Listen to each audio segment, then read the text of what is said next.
இன்றைக்கி ஒரு ஆச்சரியம் ஆனால் உண்மைங்கிற நிலமை தான். பார்த்தா வந்துட்டு சும்மா மெக்டொனால்ட்ஸ் வழியாக வந்துட்டு இருந்தேன். சரி ஹேஷ் ப்ரவுன் சாப்பிட்ணும் போல் இருந்ததுன்ட்டு அதுக்குள்ளே போனேன்.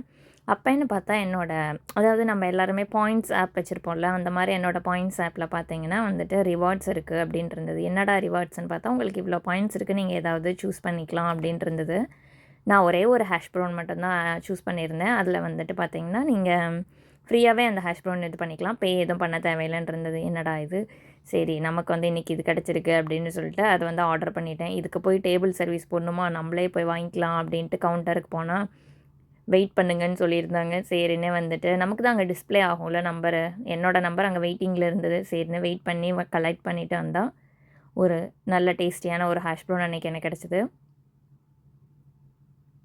அது கூடயே பார்த்தீங்கன்னா வந்துட்டு எனக்கு ஒரு கூப்பனும் கொடுத்துருந்தாங்க. அதாவது அந்த என்ன சொல்கிறது, அந்த பில்லு அங்கே ரெசீட் எடுத்ததுலேயே அந்த ரெசீட்டுக்கு பின்னாடி ஒரு கூப்பன் மாதிரி கொடுத்துருந்தாங்க. அதை நான் எப்போ வேணாலும் யூஸ் பண்ணிக்கலாம் அப்படிங்கிற மாதிரி இருந்தது. அதாவது குறிப்பிட்ட டைமுக்குள்ளே அதை யூஸ் பண்ணி நான் ஏதாவது வாங்குறதுனா வாங்கிக்கலாம்.